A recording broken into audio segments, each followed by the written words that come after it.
Hello बच्चों, आपने इससे पहले 2 वीडियो देखा ही होगा अलंकार का। अगर नहीं देखा है तो उसको भी देख लेना। और आज हम शुरू करने जा रहे हैं अर्थालंकार का। तो आज हम अर्थालंकार में पढ़ेंगे दृष्टांत अलंकार। तो दृष्टांत अलंकार क्या होता है? जब 2 वाक्यों में एक जैसी बात कही जाए, है ना, उदाहरण के रूप में कही जाए तो उसे कहते हैं दृष्टांत अलंकार।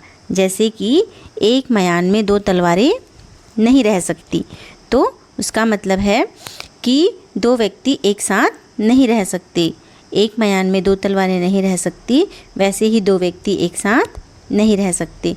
तो इसमें क्या है? जब 2 वाक्यों में एक जैसी बात हो, है ना, एक मयान में 2 तलवारें नहीं रह सकती और 2 व्यक्ति एक साथ नहीं रह सकते, तो वैसा ही इससे क्या पता चलता है, दिखाई देता है कि दृष्टांत मतलब दृश्य तौर पे लगता है कि एक मयान में 2 तलवारें नहीं रह सकती। उसके बाद देखिए हमारा दूसरा अलंकार है संदेह अलंकार।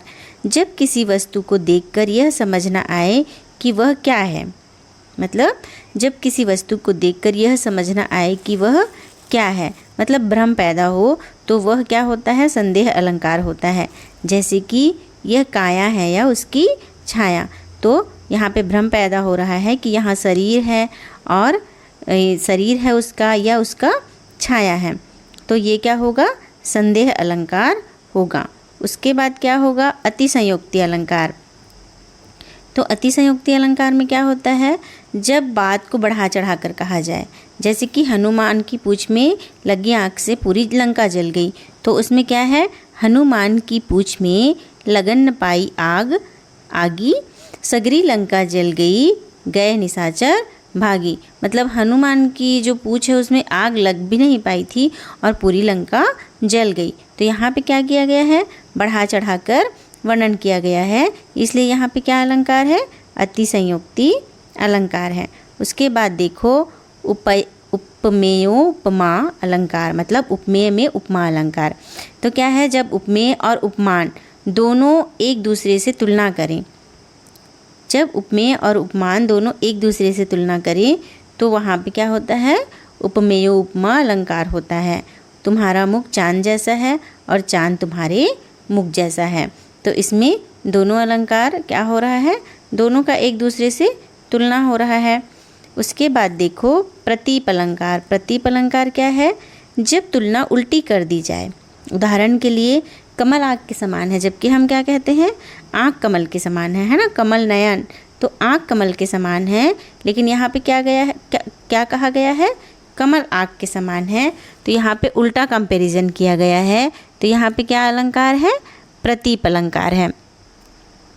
उसके बाद देखिए प्रतीप अलंकार के बाद क्या है?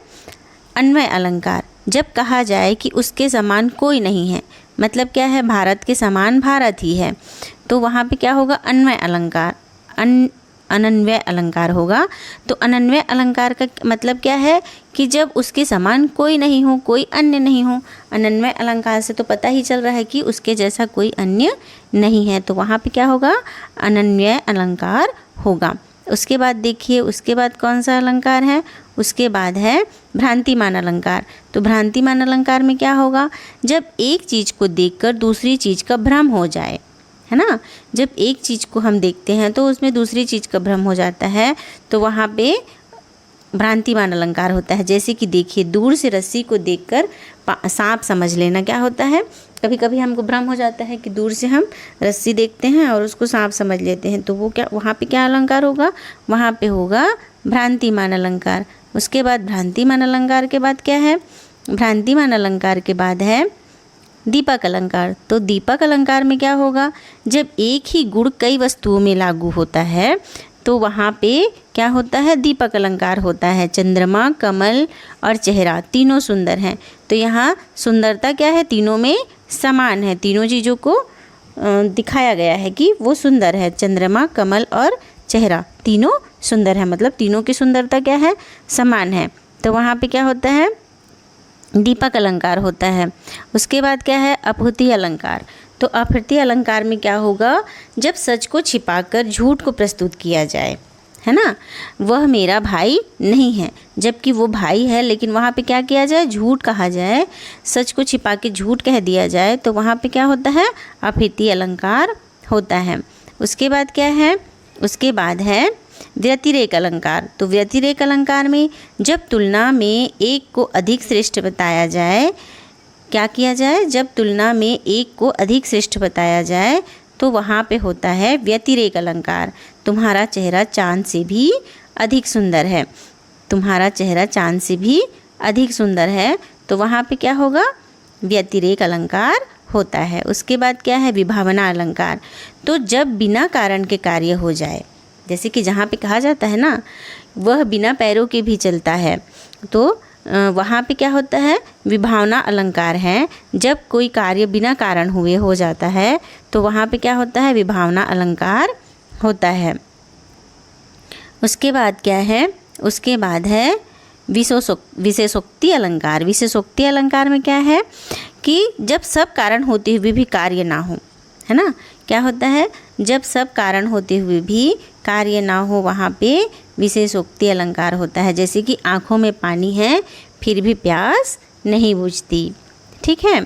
उसके बाद देखिए क्या है, और उसके बाद क्या अलंकार है, उसके बाद है उल्लेख अलंकार। जब एक ही वस्तु के कई रूप बताए जाएं, जब एक ही वस्तु के कई रूप बताए जाएं तो वहाँ पे होता है उल्लेख अलंकार। तुम एक बिंदु में सागर के समान हो, मतलब वो एक बिंदु भी है और उस बिंदु में वो सागर के समान भी है, तो वहाँ पे क्या होता है, उल्लेख अलंकार होता है। उसके बाद क्या है, उसके बाद है विरोधाभास अलंकार। तो जब विरोध दिखाई दे लेकिन वास्तव में ना हो, वहाँ पे विरोधाभास अलंकार होता है। जैसे कि मैं आग हूँ पर मुझसे ठंडक मिलती है, क्योंकि आग से कभी ठंडक नहीं मिल सकती, तो वहाँ पे क्या होगा, ये दोनों में विरोध दिखाई दे रहा है, इसलिए वहाँ पे विरोधाभास अलंकार होगा। उसके बाद है असंगति अलंकार। जब कारण और कार्य में मेल ना हो, जैसे कि दिल में चोट लगी पर दर्द किसी और को हुआ, तो यहाँ पे मतलब दिल में किसी और की चोट लगी और दर्द किसी और को हुआ, तो यहाँ पे जो कारण और कार्य है उनका मेल नहीं हो रहा है, इसलिए यहाँ पे क्या है, असंगति अलंकार है। उसके बाद देखिए मानवीकरण अलंकार।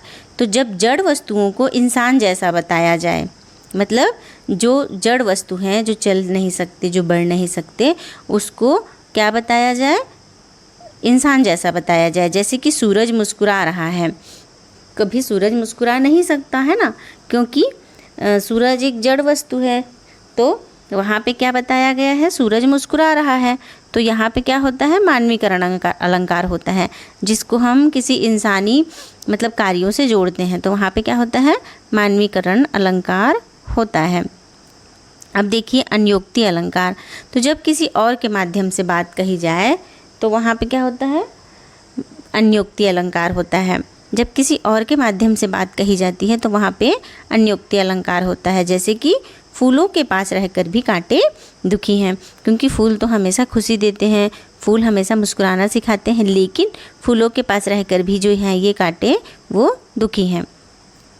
उसके बाद कौन सा अलंकार है, उसके बाद है स्वभावोक्ति अलंकार। तो स्वभावोक्ति अलंकार में क्या होता है, जब किसी चीज़ का स्वाभाविक वर्णन किया जाए वहाँ पे स्वभावोक्ति अलंकार होता है। कृष्ण सिर पर मुकुट और हाथ में बांसुरी लिए हुए हैं। तो बच्चों देखिए, आपको अब मैंने समझा दिया है पूरे अलंकार को, तो मैं आपको कुछ प्रश्न दे रही हूँ, आप इसको कमेंट करके ज़रूर बताइए कि इनमें कौन सा अलंकार है। पहला है दीपक की लौ जैसी शांत है, दूसरा है सिर फट गया जैसे घड़ा टूट गया, और तीसरा है समय पत्थर बन गया। तो आप मुझे ज़रूर बताएं कि इसमें कौन सा अलंकार है। और देखिए, अगर अलंकार आपको याद करना है तो मैंने यहाँ पे शॉर्ट ट्रिक भी लिखा है, जैसे कि जहाँ पे कन्फ्यूजन हो वहाँ पे संदेह अलंकार, जहाँ पे ओवर मतलब ज़्यादा बताया जाए, जैसे कि हनुमान की पूँछ में लगन न पाई आग, तो वहाँ पे क्या है, अति संयोक्ति है।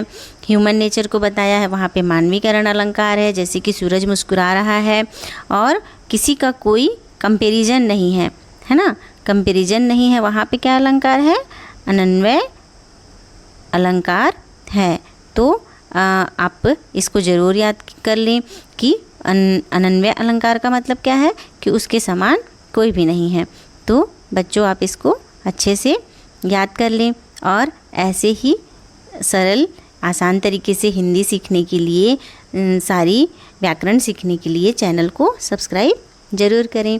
तो मिलते हैं अगले वीडियो में। तो थैंक यू बच्चों।